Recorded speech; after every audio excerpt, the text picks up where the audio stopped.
Hi hello అందరికీ నమస్కారం. నేను మీ వాణి. ఇవాళ మనం ఈ వీడియోలో నాకేమవుతోంది పార్ట్ 10 వినబోతున్నాం. ఫ్రెండ్స్, మీరు కానీ మన ఛానల్ని ఫస్ట్ టైం చూస్తున్నట్లయితే ప్లీజ్ సబ్స్క్రైబ్ చేసుకోండి. అలాగే ఈ వీడియోని తప్పకుండా లైక్ చేసి స్టోరీ ఎలా ఉందో కమెంట్ చేయండి. మరి ఎందుకు ఆలస్యం, స్టోరీ వినేద్దామా? స్టేషన్ నుండి బయటకు వచ్చి తమ సెల్ ఫోన్ల కోసం ఎదురు చూస్తున్నారు రంగనాథం, సందీప్లు. అంతలో ఇక ఇన్నోవా కారు వాళ్ళ ముందు ఆగింది. అందులోంచి నలుగురు బలిష్ఠులైన వ్యక్తులు దిగి వాళ్ళిద్దరిని బలవంతంగా కారులోకి ఎక్కించుకున్నారు. ఇద్దరి ముఖాలని కర్చీఫ్లతో అదిమి ఉంచారు.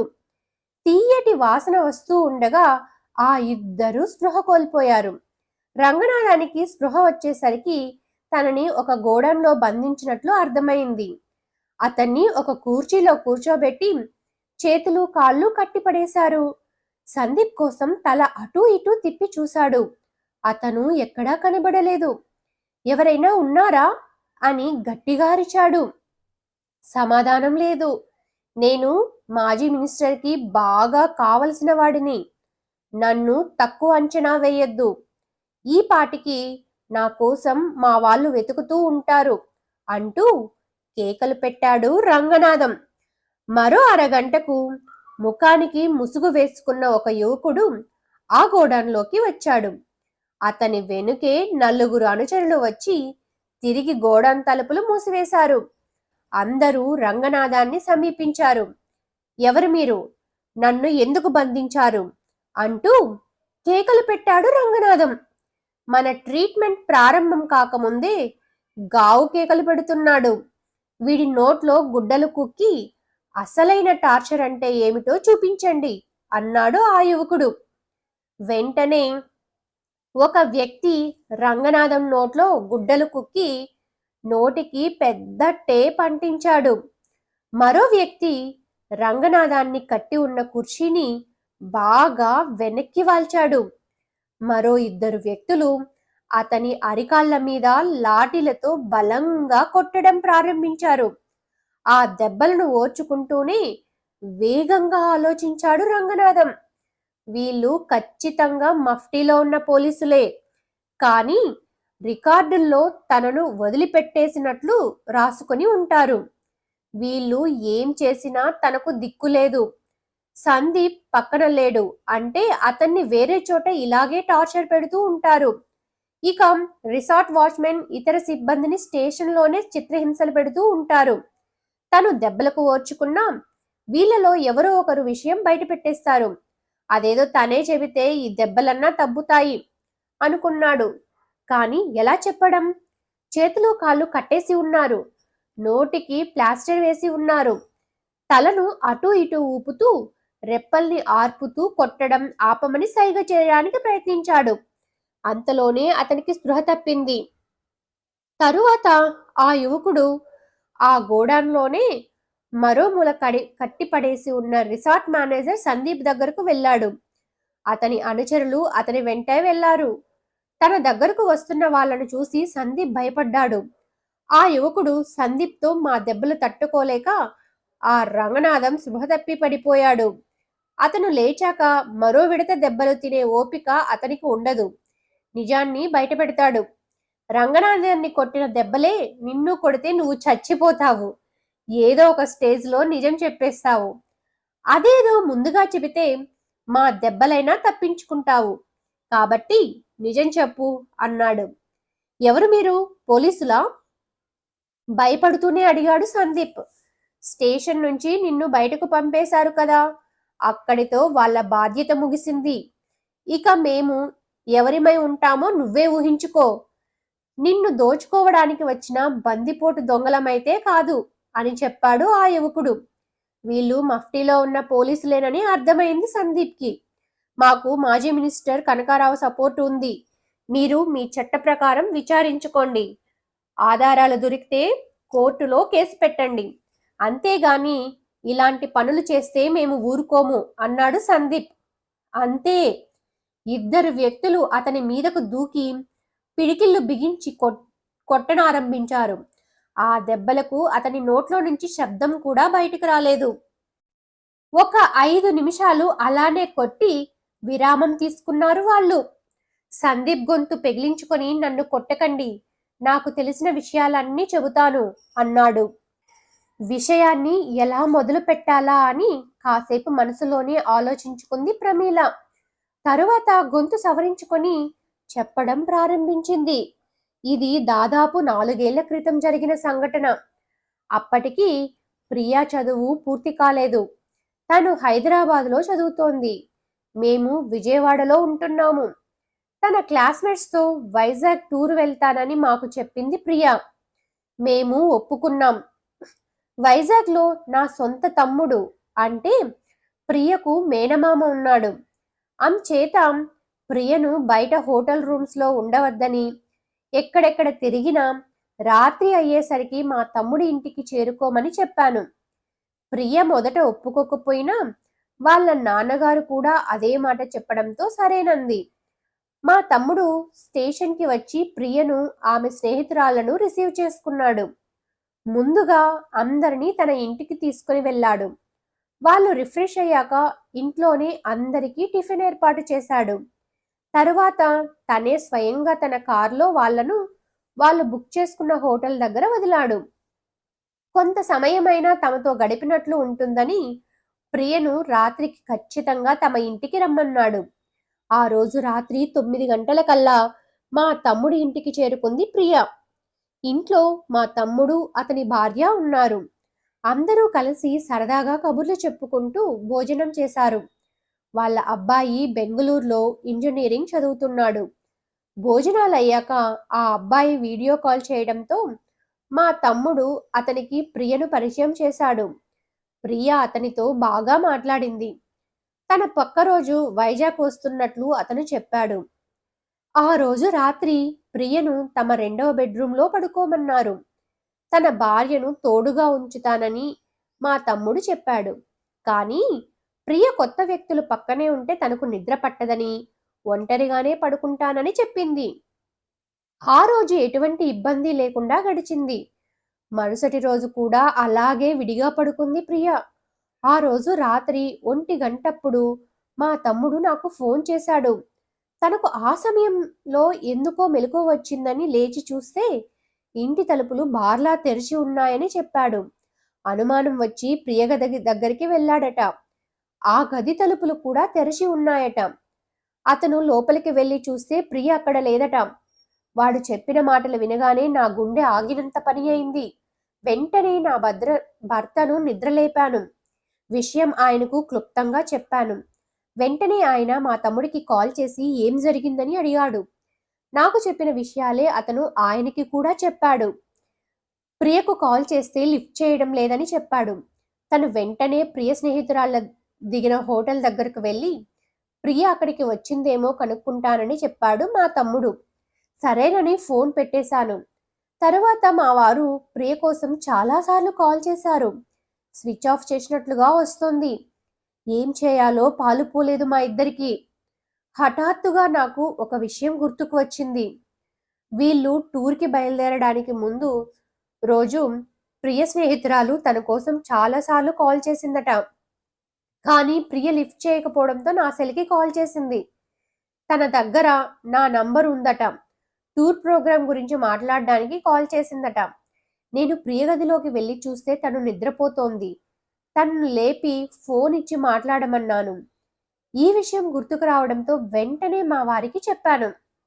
ఆయన వెంటనే నా ఫోన్ కాల్ లాగ్ చూశారు. ఆ రోజు నాకు ఒకే కాల్ వచ్చి ఉంది. దాంతో ఆయన ఆ నంబర్కి కాల్ చేశారు. ఆ అమ్మాయి కాల్ లిఫ్ట్ చేసింది. ప్రియ అక్కడికి వచ్చిందా అని అడిగారు ఆయన. ఆ అమ్మాయి ఒక్క నిమిషం అంకుల్ అని పక్కన ఎవరితోనో మాట్లాడింది. తరువాత ఈయనతో అంకుల్ ప్రియ ఇక్కడికి వచ్చింది. తను ఎందుకో చాలా డిస్టర్బ్ అయినట్లు ఉంది. తన కోసం మేనమామ వస్తే ఇక్కడ లేనని చెప్పమంది.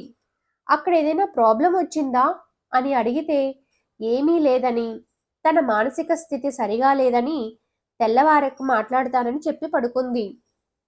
ప్రియ క్షేమంగానే ఉంది కాబట్టి మీరు ప్రశాంతంగా పడుకోండి. ఉదయానికి కాస్త నార్మల్ అవుతుంది కాబట్టి అప్పుడు మీకు కాల్ చేయమంటాను. అలాగే ప్రియ వాళ్ళ మేనమామకు కాల్ చేసి ప్రియ క్షేమంగా ఉందని చెప్పండి. ప్రియ కోసం ఆయన్ను ఈ సమయంలో ఇక్కడికి రావద్దని చెప్పండి. రేపు ఉదయం ప్రియ చేత మీకు ఆయనకు కాల్ చేయిస్తాను అని చెప్పి ఫోన్ పెట్టేసింది ఆ అమ్మాయి. కానీ మాకు నిద్ర పట్టలేదు. నేను మా తమ్ముడికి కాల్ చేసి ప్రియ హోటల్లో స్నేహితురాళ్లతో ఉంది. ఏదైనా పీడకల వచ్చిందేమో. ఇంట్లో ఉండలేక హోటల్కి వెళ్ళిపోయింది అన్నట్లు బెంగళూరు నుంచి మీ అబ్బాయి వచ్చాడా అని ఆరా తీశాను. వాడికి కోపం వచ్చింది.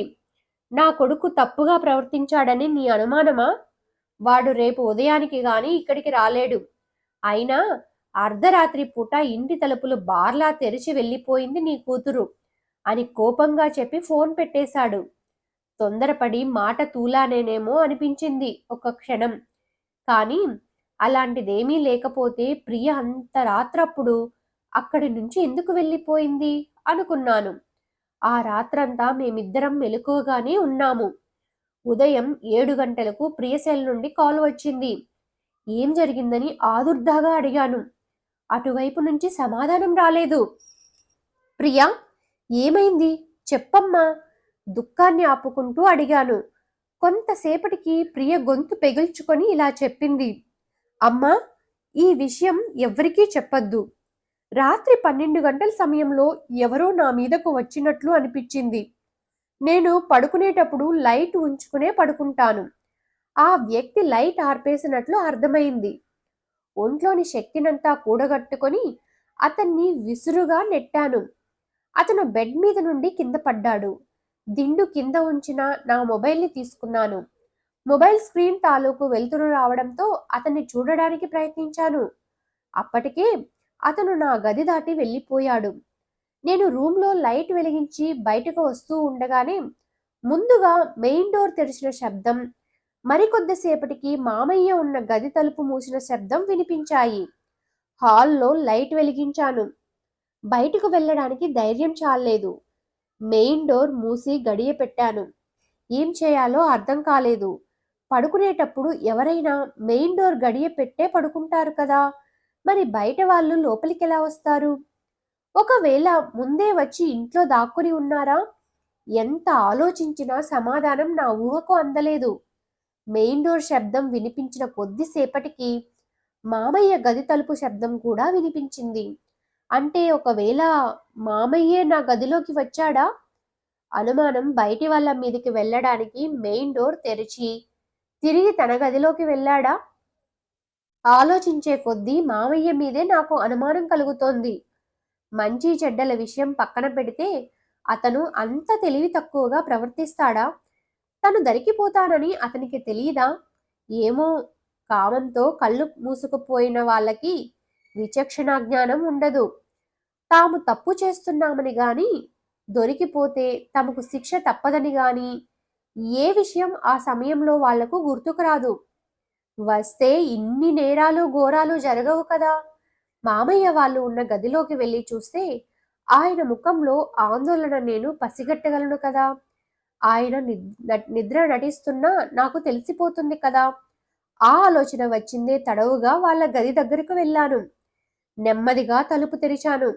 ఆశ్చర్యంగా గదిలో లైట్ వేసి ఉంది. అత్తయ్య మంచం పక్కనే ఉన్న కుర్చీలో కూర్చొని ఏదో బుక్ చదువుకుంటోంది. తలుపు తెరిచిన శబ్దం విని తలెత్తి నా వైపు చూసింది.